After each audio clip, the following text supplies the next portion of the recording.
د شیخ صاحب یو خبره فرمایلې ده او په هغې باندې سخت اختلاف شروع دی. ساقي جان یو کس دی چې په سعودي عرب کې اوسیږي، هغه د شیخ صاحب سره په دې خبرو کې اختلاف کړی دی. نو په هغه باندې اوس د کفر فتوی او څوک وایي مخ به دې بدل شي او څوک وایي خوله به دې کږه شي. دا یاد وساتئ، د عالم سره د دنیوي په مسایلو کې که څوک اختلاف ساتي یا په سیاست کې، نو دا څه ګناه نه ده او نه په دې باندې څوک کافر کېږي او نه د چا خوله کږېږي. که چېرې دغسې شي، مفتي مجتبی عامر ډېر ښه عالم دی او د هغه په باره کې چې خلکو پراپیګنډه جوړه کړې وه چې هله حکومت نه یې د شیشو مطالبه کړې ده، نو چې په هغې باندې د هغې ډلې ګستاخي کوله، نه یو قسم نه د خوله کېدو او نه کافر کېدو. دغسې مولانا طارق جمیل صاحب دا هم چې کله د پی ټي آی تصدیق یې وکړه، نو په هغه ټایم کې په ده باندې هم فتوی ولګېدې، نه د چا خوله کېده او نه څوک کافر کېدو.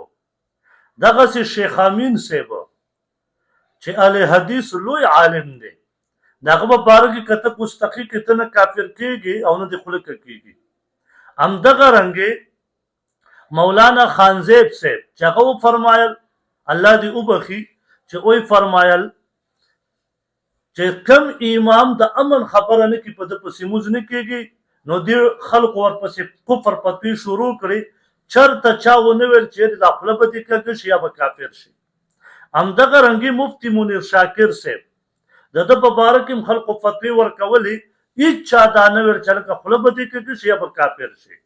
دا یاد وساتئ، دغسې ډاکټر ذاکر نایک په باره کې خو دومره پورې خلک وایي چې د بیان اورېدل حرام دي، حالانکې هسې معمولي سړی نه دی، لیکن د چا خوله کږېږي نه، خو چې څوک د دا چا د ډلې مخالفت وکړي بس د هغه به خوله کږه شي.